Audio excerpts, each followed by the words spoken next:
20,000 Easy Financial Assistance. Kailan nga ba ang release nito? Good news guys, makukuha na ngayong June 2021 ang cash assistance na to. Kaya mga viewers, samahan niyo po ako para malaman ang update na ito.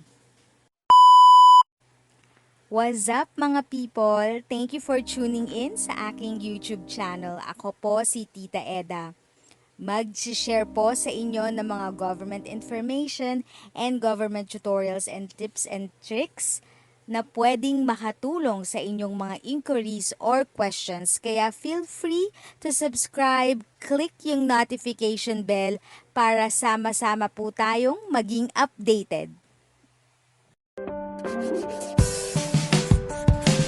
左顾右盼，就像个小孩，此刻心跳你明不明白？没了节拍。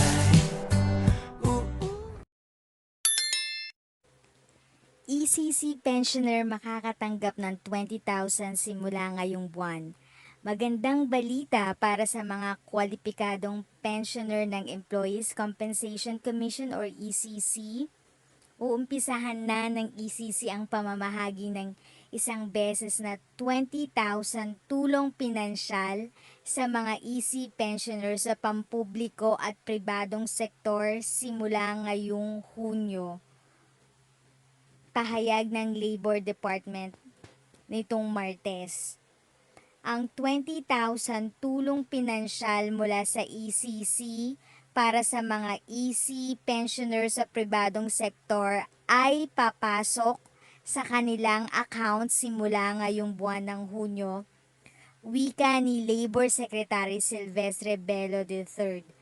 Sinabi rin ni Bello na ang isang beses na tulong pinansyal ay ipamamahagi kada batch sa may 32,000 EC pensioner ng Social Security System at ng Government Service Insurance System or GCASH, ang mga nangangasiwang ahensya ng ECC para sa pribado at pampublikong sektor.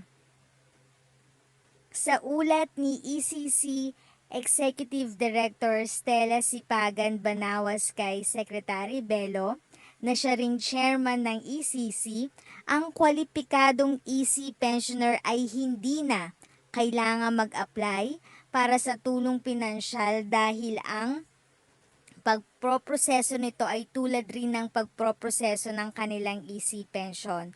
Makikinabang sa nasabing tulong pinansyal ang mga EC pensioners sa pribadong sektor nang hindi bababa ng isang buwan ang permanent partial disability, permanent total disability, or survivor pension mula Enero 1, 2020 hanggang May 31, 2021, dagdag ni Banawis.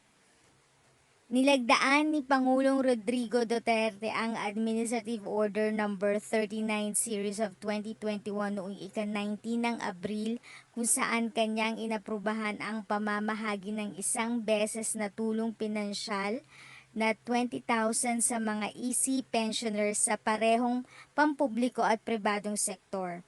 Ang mga EC pensioner ay mga individual na may permanent partial disability o permanent total disability na may kinalaman sa kanilang trabaho o lugar ng pinagtatrabahuhan. Makakatanggap din ng benepisyo mula sa ECC ang mga beneficiary ng mga manggagawang nasawi habang nagtatrabaho.